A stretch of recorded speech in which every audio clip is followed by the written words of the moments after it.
Assalamualaikum warahmatullahi wabarakatuh. Apa kabar anak-anakku sekalian? Semoga semuanya anak-anakku masih dalam keadaan sehat walafiat, ya masih dalam lindungan Allah Tuhan semesta alam, terbebas dari segala macam virus dan wabah penyakit. Dan kita selalu berdoa dan memohon agar pandemi ini segera berlalu. Pada kesempatan kali ini saya akan menyampaikan materi yaitu mengenai perkembangan teori atom. Ya, di mana perkembangan teori atom dikembangkan oleh yang pertama John Dalton pada tahun 1805, kemudian dilanjutkan oleh J.J. Thomson pada tahun 1897. Kemudian dikembangkan kembali oleh Rutherford pada tahun 1911 dan disempurnakan oleh Niels Bohr yaitu pada tahun 1914 yang kita gunakan sampai saat ini untuk teori atomnya. Selanjutnya ini penjelasan-penjelasan dari para ahli teori atom. Yang pertama yaitu adalah teori atom Dalton, di mana Dalton mengemukakan bahwa atom merupakan bagian terkecil dari materi dan tidak dapat dibagi lagi. Kemudian atom juga dikemukakan oleh Thomson bahwa atom digambarkan sebagai bola pejal yang sangat kecil, di mana suatu unsur memiliki atom-atom yang identik dan berbeda untuk unsur yang berbeda. Kemudian Dalton juga mengemukakan bahwa atom-atom bergabung membentuk senyawa dengan perbandingan bilangan bulat dan sederhana. Kemudian juga Dalton mengemukakan bahwa reaksi kimia merupakan pemisahan atau penggabungan atau penyusunan kembali dari atom-atom sehingga atom tidak dapat diciptakan ataupun dimusnahkan. Nah, inilah hipotesa Dalton digambarkan bahwa seperti model atom sebagai bola pejal. Jadi kalau kita lihat model atom dari Dalton itu seperti bola pejal yang berbentuk bulat, dan teori atom Dalton tidak dapat menerangkan suatu larutan dapat menghantarkan listrik. Jadi hanya berbentuk bola pejal dan adalah bagian atau partikel terkecil dari suatu unsur yang tidak dapat dibagi lagi. Selanjutnya dikembangkan kembali oleh J.J. Thomson bahwa hasil eksperimennya dari J.J. Thomson menyatakan dalam atom ada partikel bermuatan negatif yang disebut namanya elektron. Jadi Thomson di sini mengembangkan teori atomnya John Dalton, ya, bahwa di dalam bola pejal itu atau dalam suatu atom terdapat muatan partikel negatif, di mana disebut sebagai elektron.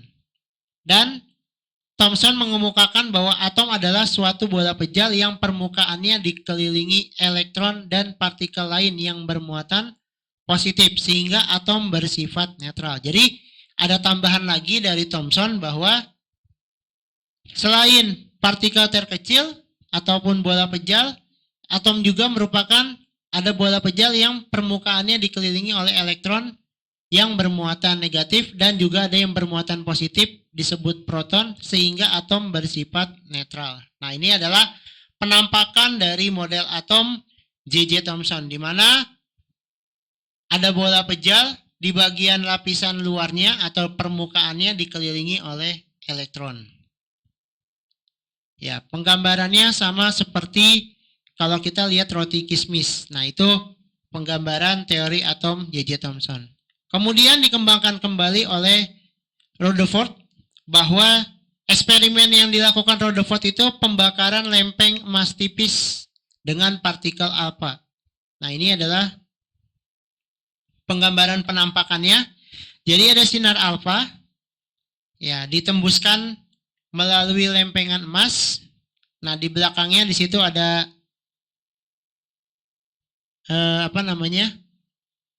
kaca. Ya, jadi sinar alfa tadi ditembuskan ke lempengan emas, ternyata cahaya tersebut ada yang dipantulkan, ada pun yang dibiaskan. Nah, maka bahwa di sini kita lihat sumber sinar alfa di sini menembus hingga bagian layar yang putih. Nah, itu lempeng emasnya berwarna hijau. Nah, terus kemudian arah panah itu berarti cahaya dipantulkan, dan yang arah panah yang warna biru cahaya dibiaskan.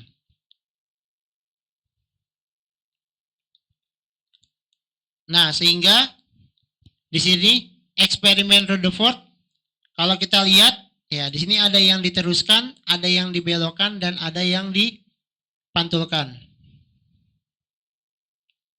Ya, jadi dari teori atom Rutherford menghasilkan bahwa atom logam itu bisa menembuskan sinar alfa, ataupun dipantulkan, ataupun bisa juga dibelokkan.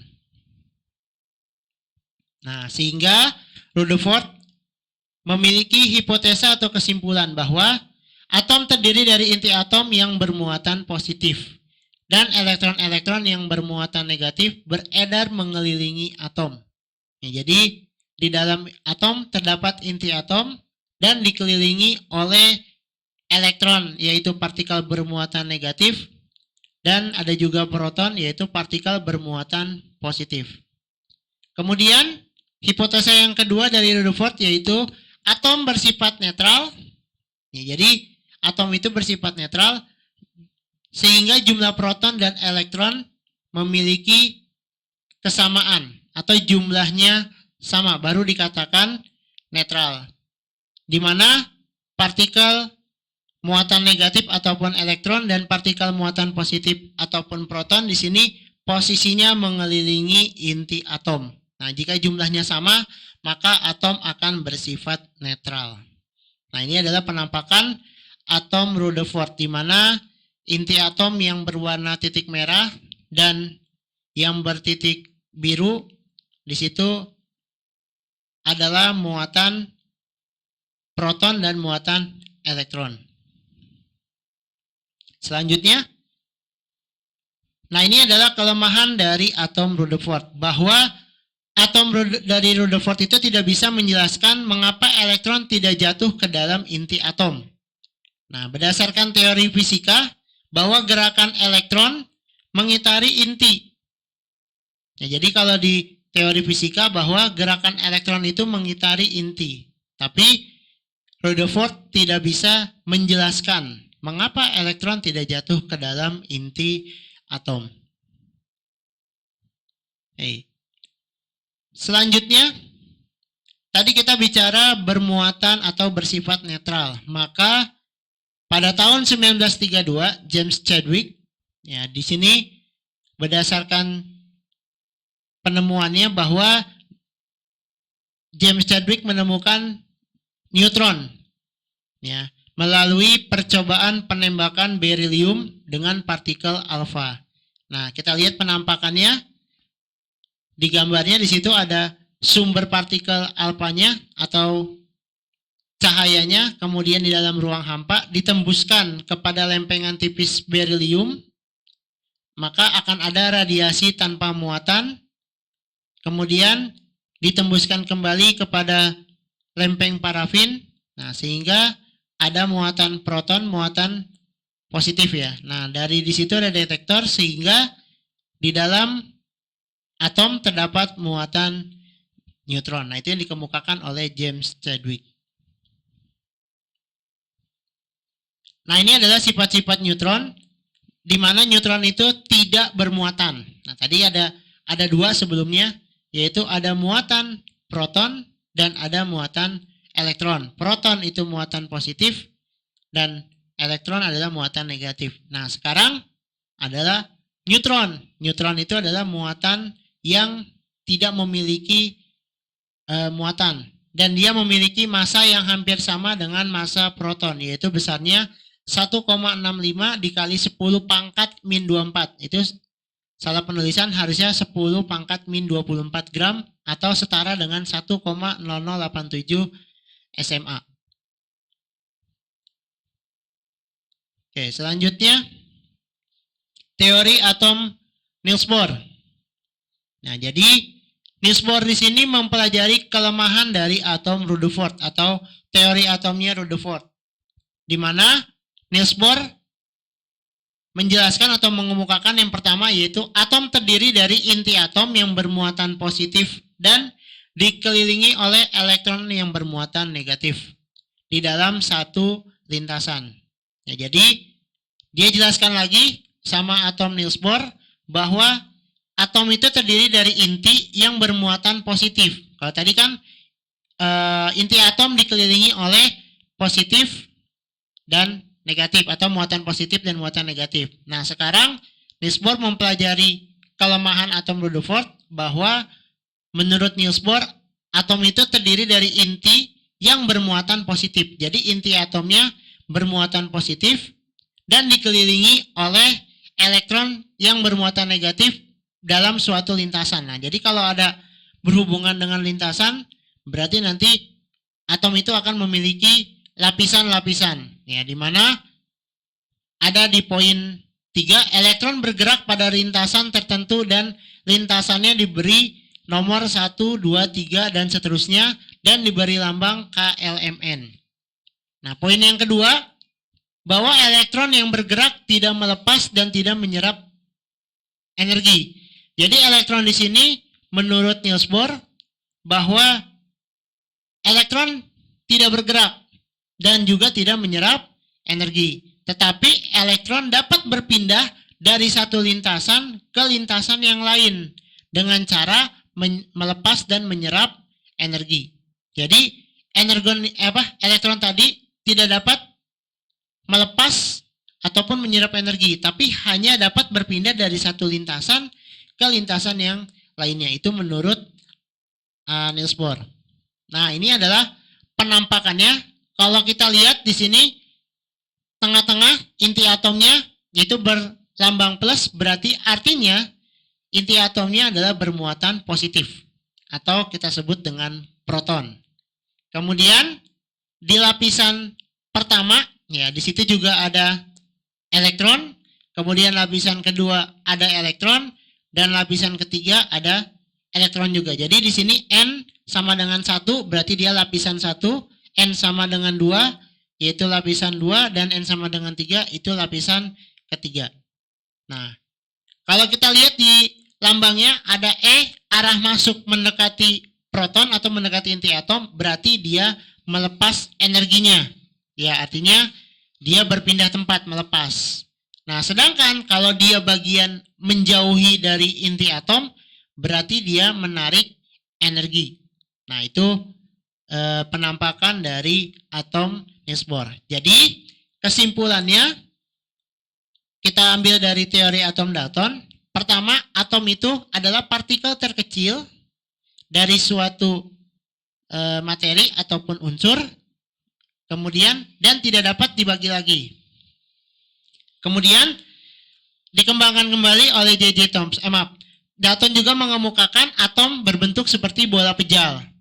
Nah, kemudian dikembangkan oleh J.J. Thomson bahwa atom itu seperti bola pejal yang bermuatan negatif atau bermuatan elektron, di mana penampakannya seperti roti kismis. Itu teori dari atom J.J. Thomson. Jadi kalau kita lihat, kalau ada roti kismis, nah kismisnya kan ada di bagian luarnya tuh.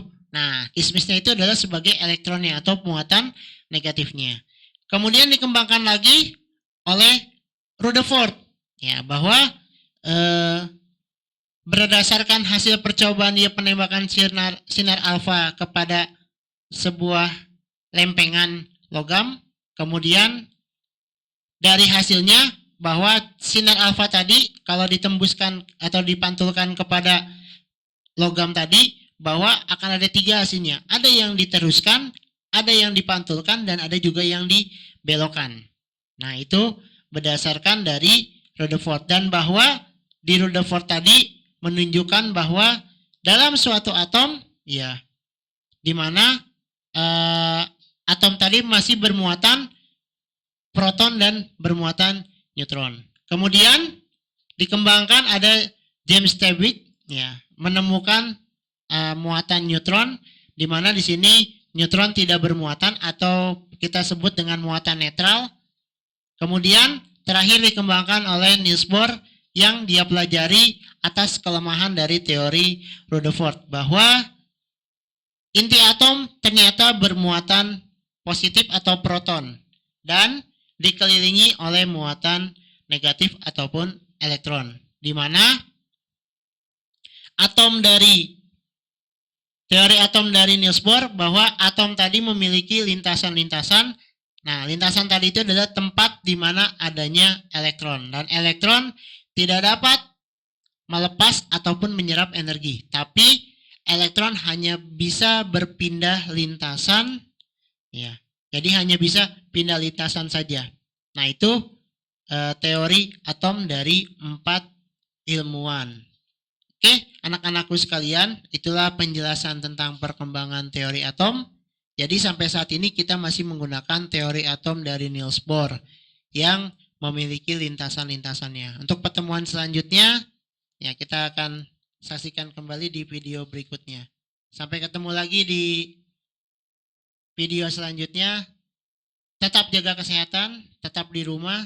Semoga kita semua tetap dalam kondisi sehat walafiat. Sampai ketemu lagi. See you next time. Assalamualaikum warahmatullahi wabarakatuh.